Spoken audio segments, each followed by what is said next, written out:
Hello students.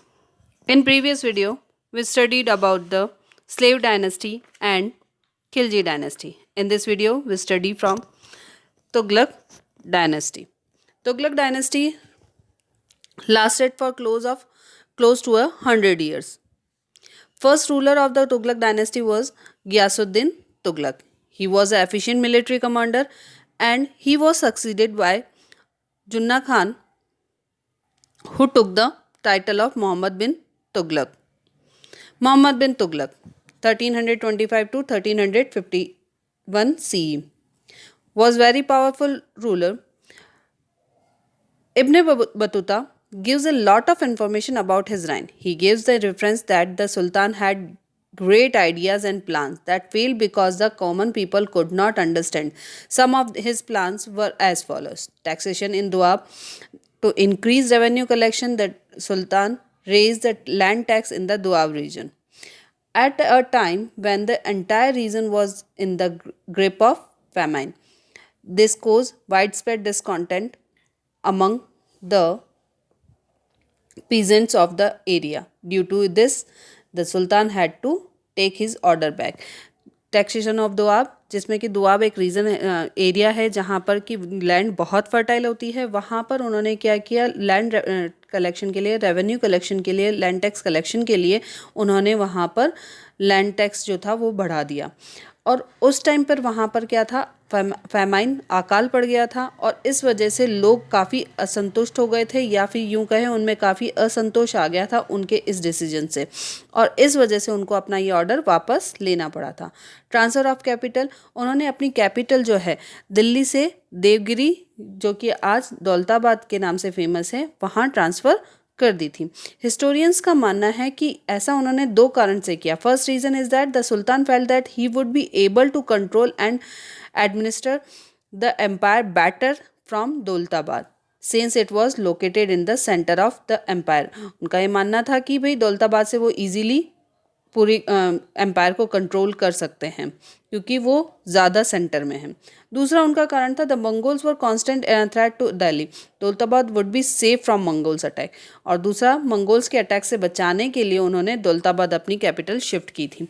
लेकिन फिर से उनको अपना ये ऑर्डर जो है वापस लेना पड़ा था, क्योंकि जो दिल्ली को कंट्रोल करना, दौलताबाद से दिल्ली को कंट्रोल करना मुश्किल हो रहा था, और इसकी वजह से उनको ये अपना जो ऑर्डर था वो वापस लेना पड़ा था. थर्ड जो उनका था, introduction of token currency.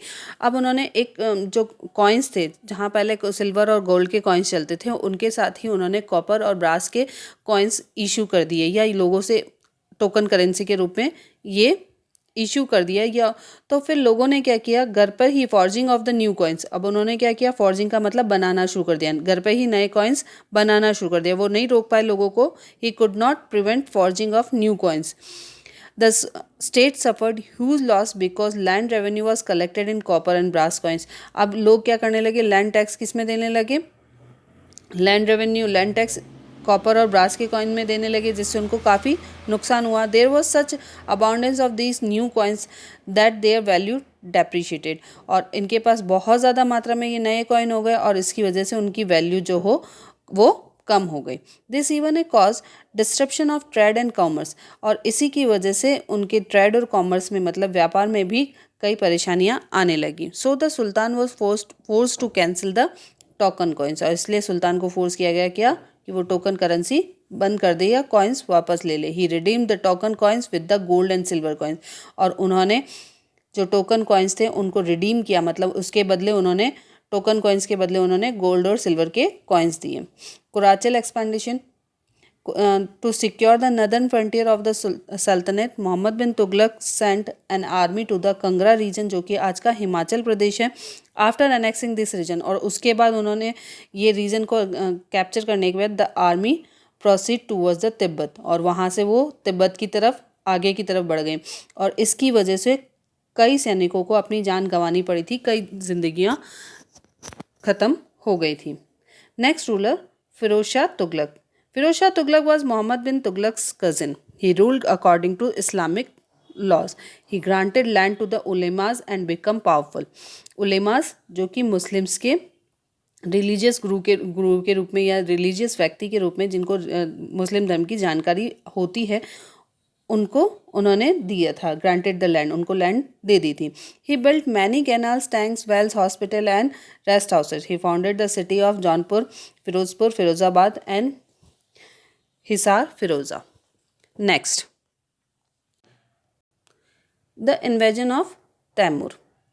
In 1398 C, Amir Timur or Timur the lame, a great conqueror from Central Asia.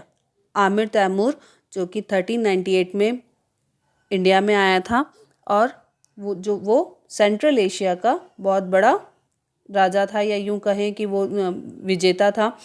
Invaded India and brought great miseries. Miseries का मतलब होता है दुख.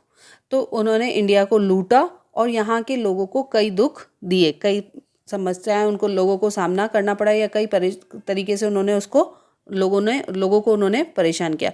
His main aim to attack India was to loot its rich booty. उसका main M क्या था? India की जो रिच संपत्ति है उसको लूटने का उसका मेन एम था. On his way back he plundered many cities and took away from India a huge wealth in the form of gold, silver, jewels, etc. He also carried with him a large number of Indian artisans, stone cutters and carpenters. वो यहाँ से संपत्ति तो ले गया था, साथ के साथ इंडियन आर्टिशियंस, स्टोन कटर्स और कारपेंटर्स को भी अपने साथ ले गया था. ही लेफ्ट दिल्ली इन रुइंस. रुइंस का मतलब टूटा फूटा या विनाश वाली स्थिति में उसको दिल्ली का उसने पूरा विनाश कर दिया था या ख़त्म कर दिया था. Timur stayed for a fortnight at a Delhi. वो लगभग 15 दिन ही रुका. He marched to Meerut, Haridwar, Nagarkot and Jammu and then left for Afghanistan. Before leaving India, Timur appointed Khizr Khan as his viceroy at Lahore. After his going back to his country, there arose a great bitterness between Hindus and Muslims, which meant a severe blow to the Tughlaq dynasty. वो जब यहाँ से गया तो उन्होंने खिज्र खां को अपना viceroy बनाया, जो कि फर्स्ट सैयद डायनेस्टी के रूलर थे. और उनके यहाँ से जाने के बाद हिंदू और मुस्लिम के बीच में काफ़ी कह सकते हैं कड़वाहट आ गई और तुगलक डायनेस्टी ऑलमोस्ट ख़त्म हो गई. The north India could not recover from this blow for quite a long time. और नॉर्थ इंडिया में उनके द्वारा जो विनाश किया गया था वो काफ़ी टाइम तक वो उससे उभर नहीं पाए थे. This also open the way for Babur invasion on India. और इसने बाबर का अटैक भी इंडिया पे कराना रास्ता खोल दिया था, या बाबर का इंडिया में आना संभव बनाया था. कैसे, वो आगे बढ़ते हैं हम. नेक्स्ट है the Sayyid and Lodis. Sayyid dynasty का जो फर्स्ट रूलर था, हमने कहा अभी द खिज्र खान जो थे वो फर्स्ट रूलर थे और लास्ट रूलर जो थे वो आलम शाह थे. इसके अलावा the ruler of the Tughlaqs was followed by that of the Sayyid and the Lodis. Their rule lasted for little more than that centuries. इन दोनों का मिला के लगभग सेंचुरी से थोड़ा ही ज़्यादा था. Sikandar Lodi was one of the better non ruler of Lodi dynasty. Sikandar Lodi जो था वो एक अच्छा रूलर था लोदी डायनेस्टी का, और लोदी डायनेस्टी की शुरुआत हुई थी वो बहलोल लोदी ने की थी. Under him the Delhi sultanate extended from present day Punjab to Bihar. He was able administrator and encouraged trade and commerce. He shifted the capital of Sultanate from Delhi to Agra. Next is Ibrahim Lodi. Was the last sultan of Delhi Sultanate. Delhi Sultanate का last ruler कौन था? Ibrahim Lodi. He has been described as an arrogant man who treated the Afghan nobles with little respect. वो nobles की बहुत कम respect करता था. The nobles revolted and invited Babur. हमने अभी पढ़ा था ना कि open the way of Babur's invasion in India. तो कैसे, तो नोबल्स की वो रेस्पेक्ट कम करता था, इसकी वजह से नोबल्स ने उसके खिलाफ विद्रोह कर दिया था और बाबर को बुलाया था. Taking advantage of situation Babur invaded India. और इसके सिचुएशन का एडवांटेज लेते हुए बाबर ने इंडिया पर अटैक किया. He defeated and killed Ibrahim Lodi in the first battle of Panipat in 1526 CE. The Afghan nobles who were hoping that Babur would hand back the empire to them and return Kabul were disappointed. जिन लोगों ने, जो Afghan nobles ने उनको बुलाया था, उन लोगों ने सोचा था कि वो यहाँ आएगा, उसको हराएगा और वापस उनका जो एम्पायर है उनको देकर वापस चला जाएगा काबुल, लेकिन वो ऐसा नहीं किया। He stayed on the end founded the Mughal rule in Delhi. वो यहीं रुका और उसने मुगल रूल की स्थापना की। एडमिनिस्ट्रेशन अंडर द दिल्ली सल्तनत। The Sultan was considered as the head of the Delhi Sultanate. His word was regarded as the law. He was also the chief executive, the highest judicial authority, and the commander in chief of the army. सुल्तान ही सबसे बड़ा होता था, वही chief executive है, वही highest judicial authority होता था और वही कमांडर इन चीफ, मतलब आर्मी का भी, सैनिकों का भी वही सबसे बड़ा अधिकारी होता था। He was advise by the chief Qazi, और उसकी हेल्प के लिए चीफ काजी जो होता था वो उसकी हेल्प करता था। द वज़ीर was the main figure in the administration. वज़ीर जो होता था वो एडमिनिस्ट्रेशन का मेन फिगर था या मुख्य व्यक्ति हुआ करता था। The Qazi was the chief जज। तो who was the Qazi? The Qazi was the chief जज। He also gave advice to the Sultan on the religious issue. सुल्तान को धार्मिक मुद्दों पर वो सलाह देते थे। The Sultan did not interfere in the traditional law of the Hindus. सुल्तान हिंदूज के ट्रेडिशनल लॉ में इंटरफेयर नहीं करते थे। Hindus were allowed to settle their cases in their own panchayat. वो अपने केसेस को अपनी पंचायत में, हिंदूज के पास परमिशन थी कि वो अपनी केसेस को पंचायत में सॉल्व कर सकते थे। The whole empire was divided into number of provinces.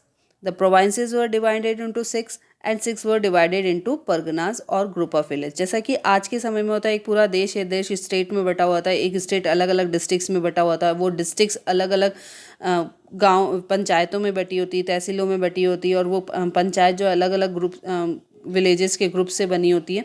तो उसी तरीके से उस टाइम में भी उनके पूरे रीजन का पार्टीशन किया हुआ था, या एडमिनिस्ट्रेशन इस तरीके से वो करते थे। Each city was under the charge of 2 officials who were responsible to the chief city administrator. हर जो सिटी होती थी उसमें 2 ऑफिशियल्स होते थे और वो रेस्पॉन्सिबल होते थे चीफ सिटी एडमिनिस्ट्रेटर के प्रति। Villages were left undistributed to manage their own affairs independently. The muqaddam or the headman was the head of the village administration. Village administration, Muqaddam या फिर हेडमैन जो होता था विलेज एडमिनिस्ट्रेशन का हेड हुआ करता था। नेक्स्ट आता है iqta system.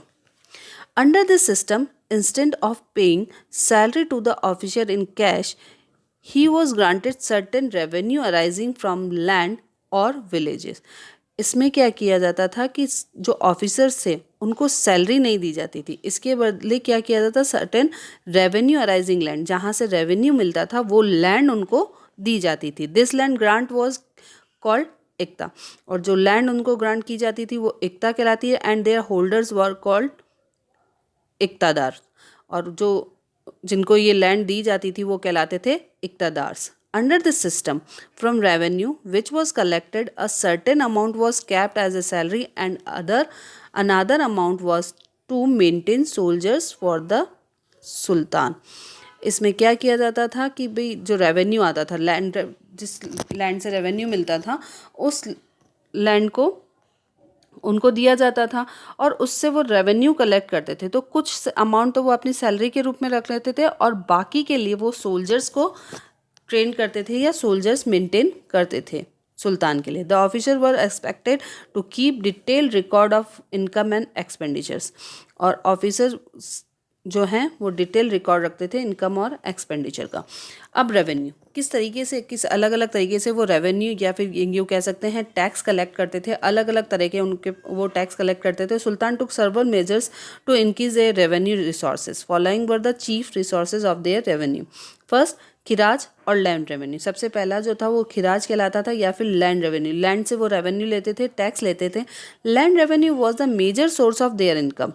It was generally realize at the 1/5, मतलब ये जनरली क्या कलेक्ट किया जाता था, तो जितना भी प्रोडक्शन होता था उसका 1/5।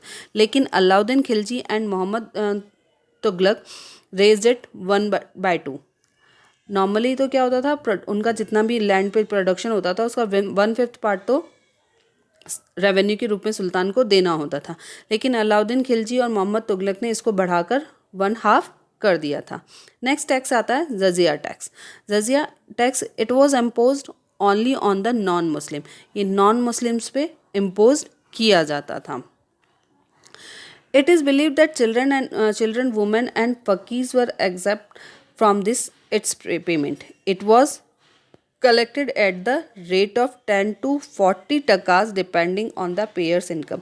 ये जो कलेक्ट किया जाता था वो 10 to 40 टकास में करा जाता था, मतलब 10 रुपये से लेकर ये कह सकते हैं 40 रुपये या फिर जो भी टकास का उनका रहता था वहाँ उतने में कलेक्ट किया जाता था। ये जो डिपेंड करता था वो पेयर्स की इनकम पे कि अगर बहुत ज़्यादा पैसे वाला है तो वो 40 टका देगा, बहुत गरीब है तो 10 टका उनको टैक्स देना होता था।